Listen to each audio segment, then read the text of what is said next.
Ladies and gentlemen, good evening. I think if you look at your program, you'll find that we're going to discuss trade because my guest is chairman of the India Trade Promotion Organization, right? Is that? Yeah. Yeah? But we're actually not going to discuss trade because we've had a chat and we've decided that at a time when the world is in such ferment, we'll discuss diplomacy, we'll discuss the Middle East, we'll discuss the war that looks like it's starting, and we'll discuss where India fits into all of that. So let me start, Javed, by asking you the obvious question. Is this war going to affect us? And it looks like it's going to be a war. Well, every war, first of all, I think, word of congratulations to the audience. This is the second day, and I see everyone still here very enthusiastically, but a wonderful presentation by Priya, and I think we deserve to really congratulate her for it. I wanted to start on a pleasant note, but the war, every war affects everyone, but look, this is a war in our neighborhood. Yeah. I mean, Chabahar is just 540 nautical miles from Kandla. It gets as close as that. We've got 10 million people living in the Gulf region. We've got, our third largest export destination is UAE. It's the main source of energy.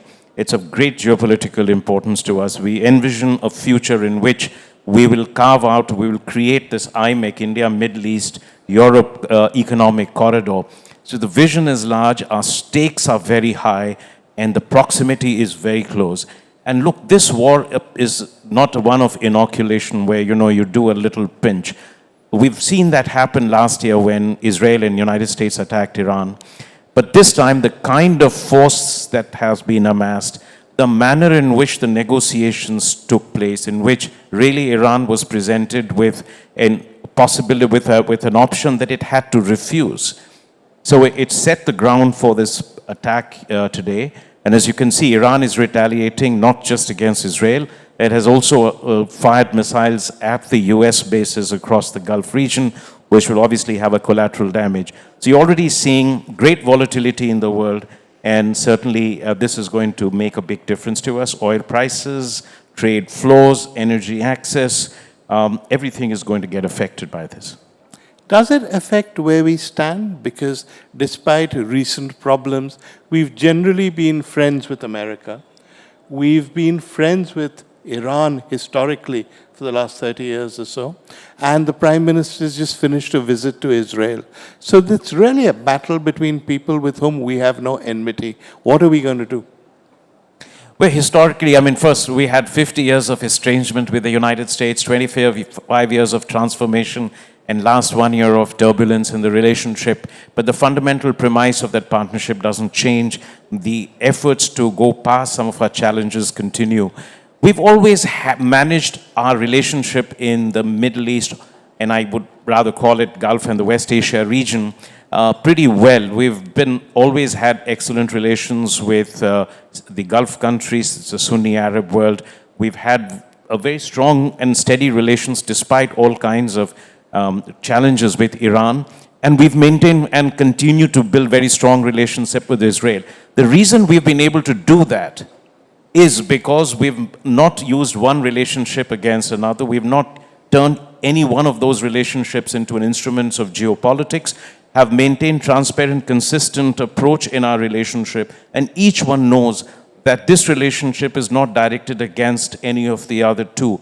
In many of our conversations, as I've told you, I've worked with both prime ministers and so have been there in many of the summits, and the conversations don't get into these issues about why you have a relationship with Iran, or why do you have a relationship with Saudi, why do you have a relationship with Israel. They know where we stand on each of them, and that position will not change going forward. Managing this is complex. Geopolitical space is shrinking, but I think we will continue to do as well as we can. What do you think America expects from us? You remember during the second Gulf War, Mr. Advani, who was then Deputy Prime Minister, was asked by the Americans to send forces, commit forces to the invasion. The idea was considered by the government of India. The opposition objected. I think Sonia Gandhi wrote a letter to Mr. Vajpayee, and ultimately India didn't. Do you think we'll be asked to make that kind of choice again?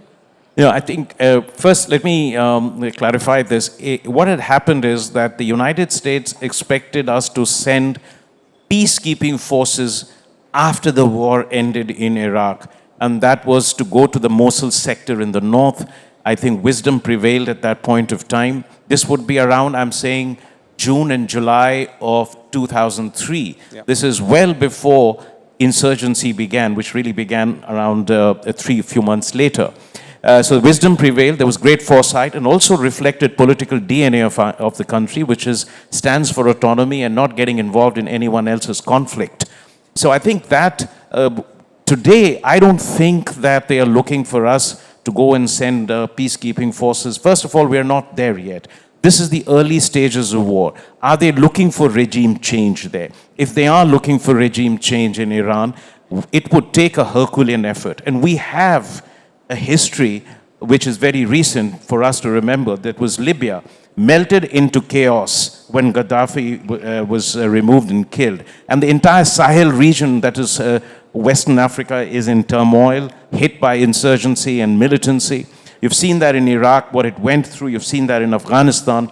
So I think a regime change is an ambitious idea. It could lead to an extraordinary turmoil in the region, and one that will affect us badly. But we are not at a stage there. And I think that when that situation arises, and if there's any even hint of us having to send our troops or forces there, I think the answer will be the same again. Okay, let me ask you about the balancing act that this government has done, which is actually quite impressive, that while in India there's a lot of criticism of its handling of the Muslim minority, it has actually managed to improve relations with the Muslim world. While in India it's always been said that if you take the side of Israel, the Arab countries will turn against you, it's a choice. They've broken that as well. The relations with the Arab world seem unaffected, yet we've got closer to Israel. First of all, how did we achieve that? And second, can we sustain it? Well, I think we broke through some of the myths about, or presumptions about how the Gulf countries would react to the deepening of the relationship with Israel or it coming out of the closet. Remember that at different points of time, the Arab world has also tried to find modus vivendi with Israel, or at least try to build relationships. You've seen the Camp David happened, you've seen Oslo in the 90s, and the Abraham's Accord more recently in President Trump's first term. So there is an interest also in the Gulf world, in the context, and the Arab world, in the context of the changing geopolitics, and in the region particularly, of finding a way to at least re-engage with Israel and start normal relations there. Now, the street sentiments may be very different in the Arab world to what the leadership thinks about it. But I can tell you that they have, despite October 7 and the ensuing Gaza conflict, the desire for the Arab world at some stage to find a way to normalize relations with Israel. Because the Arab world, and particularly Saudi Arabia and UAE, do not see themselves confined to this region. They have much higher global ambitions of where they want to take their country. And they see normalization of Israel, strengthening of partnership with the United States as an important part. They are a very cosmopolitan culture going back to centuries of countries that have been on the trading routes throughout. And that's another subject I can discuss later. But for us, I think we broke that myth. Second, I think we've intensified our strategic partnership on its own merit with the Arab world. But what we did, particularly different now, is that we were not hesitant, defensive, or diffident about our relationship with Israel. And so Prime Minister's visit in 2017 set the tone, and it has not had an impact on the relationship that we have with the Arab world and the Gulf countries at all. Let me talk a little bit about this war. As far as we know, the United States has bombed military installations in Iran. Iran has retaliated in a sort of low-cost, low-range sort of way. But Trump has used the term, I think, combat operation as the US, which suggests that this is not like the past limited strikes. So how is this likely to go? Okay, so the easiest thing to do is to use air power and start destroying the scaffolds, literally, of the regime. You can, first of all, destroy whatever remains of their nuclear facility, destroy their ballistic missile facilities, destroy their armed forces. That's one. Suppress their air defense systems, their military lines, their production facilities. That's all easy to do. Then you can, I'm sure they're not going to send troops on the ground, but they can put militia on the ground, and they can use that to try and incite both internal protests, which is an assumption that is questionable, and use this militia or people who have been inserted, special forces, to try and locate the heart of the leadership and try to decapacitate it, and in which case try to bring the regime down. That could be one scenario that I can think of when he says combat operations in Iran, because the other thing to say would be we have launched airstrikes, which is very different. So you're saying, given US domestic opinion, boots on the ground is unlikely, but the war escalating is not impossible? Yeah, the war escalating is not impossible. Look, why would they be launching these strikes now? Okay, two objectives could be there. One, a limited one. Limited one could be that let me completely decimate whatever remains of their military and strategic capabilities. That's one objective. In which case it would be limited, right? It could last for 5 days, 7 days, etc. The other objective, which could be a more probable objective, would be that once and for all bring about a regime change. That's a far more problematic issue. I mean, you've seen that happen even in Afghanistan in 2001. I mean, they were able to drive Taliban away, but they were never able to get rid of them, and 3 years later they were back. And it takes a huge toll of people and resources to try and even do that. And Iran is a very large country, and it's a country which has a very proud tradition of resistance. So it's going to be something which is not easy.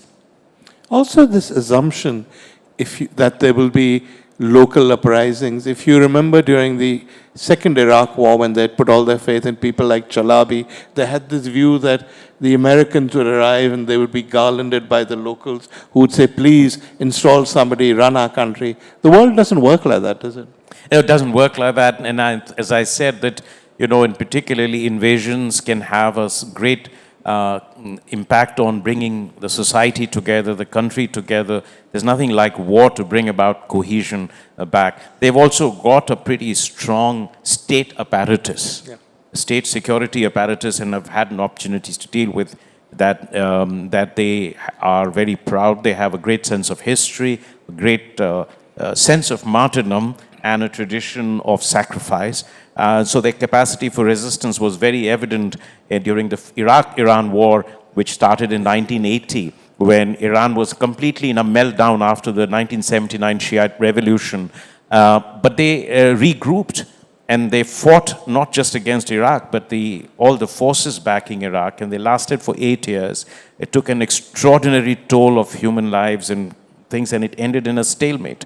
But yes, so it is something they've got into which can have very serious consequences. And by the way, Straits of Hormuz is still a very, very important supply line for the rest of the world.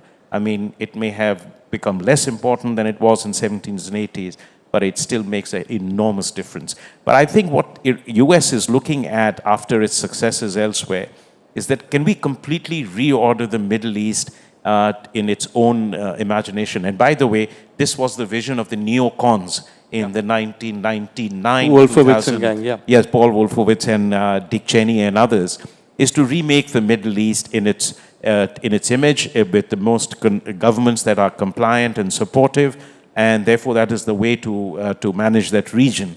Now, this is easier said than done, but I think after last year's successes against Hezbollah, against Hamas, some success against Houthis, though not all. They feel that they have weakened, against Assad, that they have weakened and certainly diluted the strength of Iran and its what they used to call the Shiite crescent, and that it may be the last stroke that can completely remake that region's political geography. Do you buy that? Do you think it's likely to happen? Well, US has never been short of ambition, even if it has not been always successful on the ground.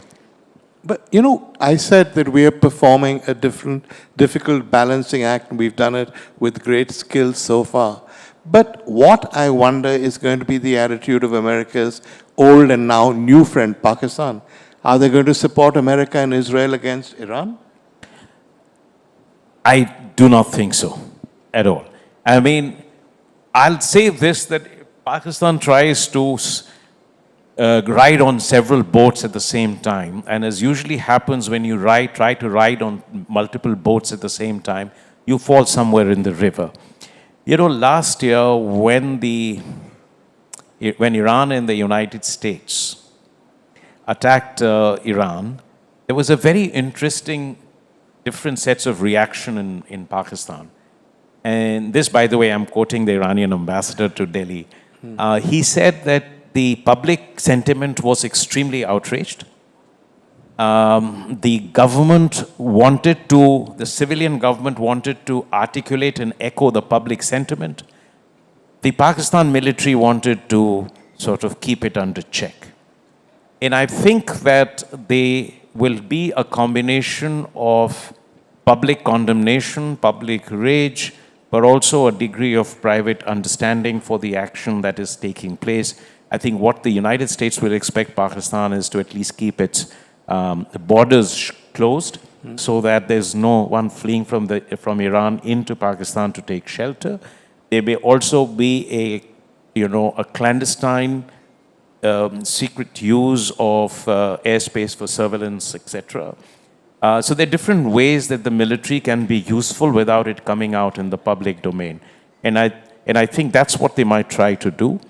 But in return for which they will expect US support for the war in Afghanistan, where Pakistan is waging now a battle against Afghanistan. Remember, there was a period where Pakistan, US and Iran Pakistan, Israel and United States cooperated with each other, and it's been beautifully brought out in a book by Trita Parsi, an American-based Iranian scholar, called Treacherous Allies. It's a nice title to have.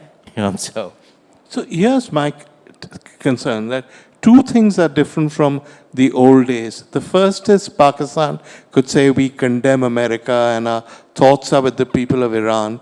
And there was a time when America would say they have to say this for public consumption, and behind the scenes something else would happen. First question, is Trump going to be that sophisticated and take that attitude? Is he going to support somebody who criticizes him publicly? Well, he's a different kind of president. Yeah, but I mean, this is, as I said, you can split the difference. You can have the civilian government, which is toothless in Pakistan, do all the chest thumping and criticism. The army says, it's not my job, it's politics. It's for international relations is run by the Foreign Office and by the civilian government. We look at security, they keep quiet about it. And everyone knows Pakistan's history has been that whether directly or indirectly, it's the armed forces that rule the country. And therefore, you can play that game. But how long does that work out? As I said, it usually doesn't end well for Pakistan. Yeah. And if we had time, I can tell you specific instances where it didn't end well for Pakistan when they overplayed their card, including with us in regard to the United States. So is there a possibility, because that's something you raised, which is that the Pakistanis, in return for covert support, use of military facilities, if not that, then at least airspace, closing borders, will demand a price, and that price will go beyond Afghanistan and affect India? Well, that's something which Pakistan always does, even when it was when it was supposed to be the frontline ally from 2001 to 2012 for the war against terror in Afghanistan.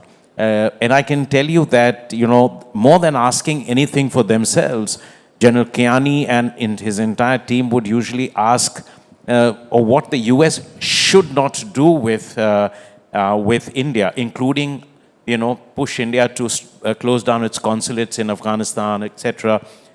The US didn't go down that path. I mean, it did not try to use that to in any way dilute. And you've seen the relationship has actually continued to prosper through those decades, through those years. I mean, starting from, including from 2001 all the way up till now. And I don't see that this is an end of the story. It will continue to grow in the future as well. Now, you attribute a certain amount of sanity to American foreign policy, which we've usually seen.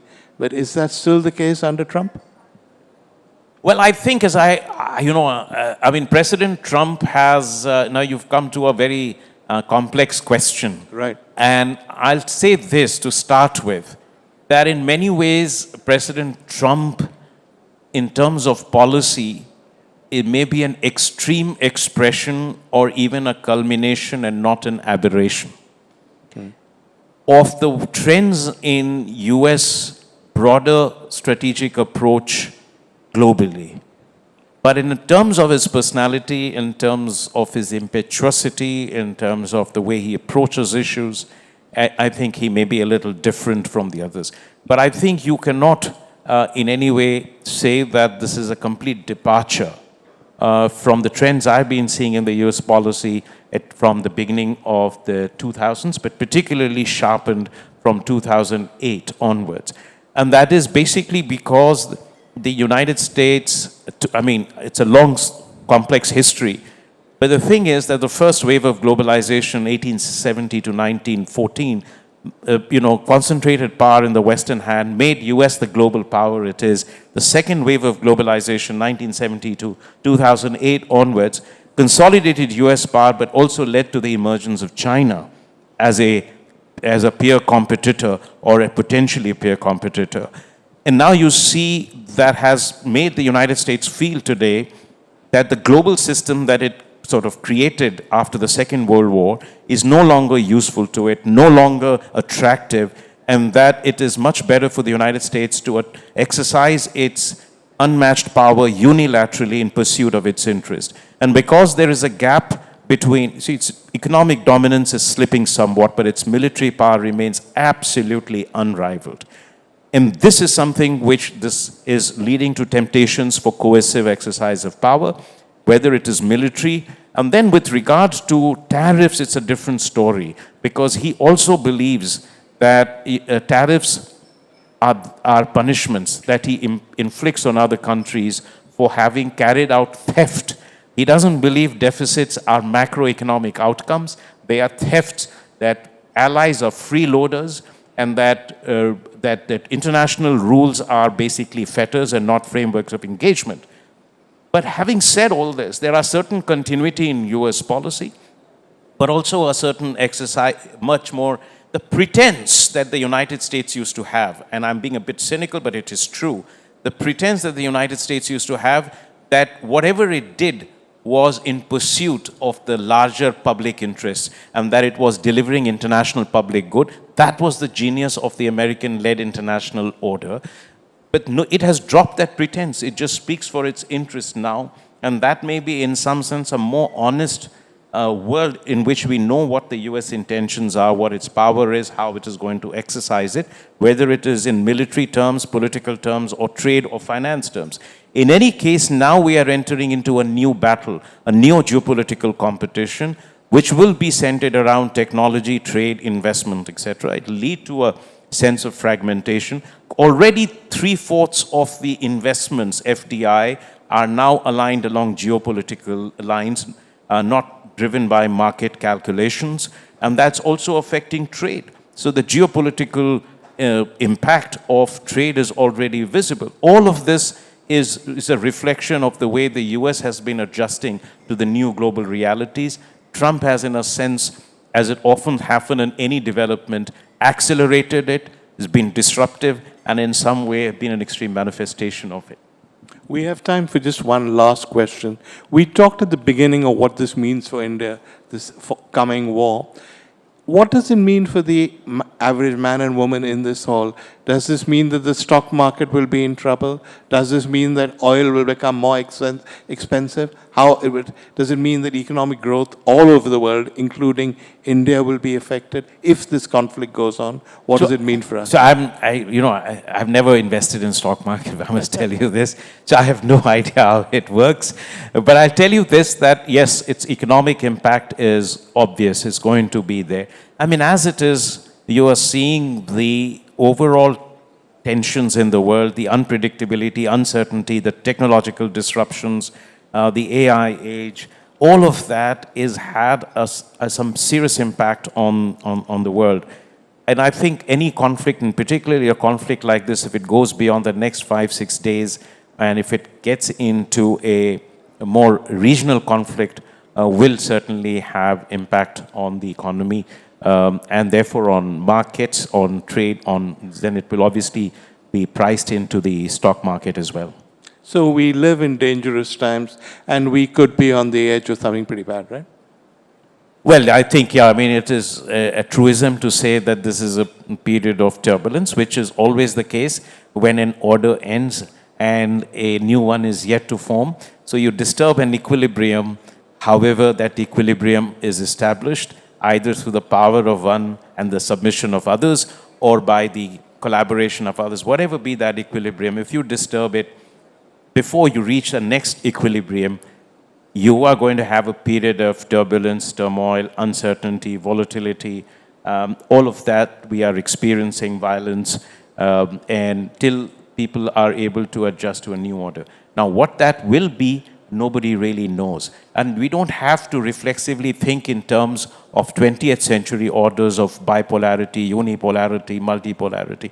For much of human history, the world was neither unipolar or bipolar, nor did it have a global architecture of institution, laws, mechanisms, treaties, etc. For much of human history. This might just have been an aberration in human history, and we are moving away from the 300 years of industrial age into now an AI age. That transition in itself is something of great importance and have a great consequence on the shape of the world going forward. We're out of time, Javed, but yes, thank you so much for making sense of events as they unfold at what is a difficult time for the world and perhaps for India. Many thanks. Thank you very much. Thanks for you. Thanks.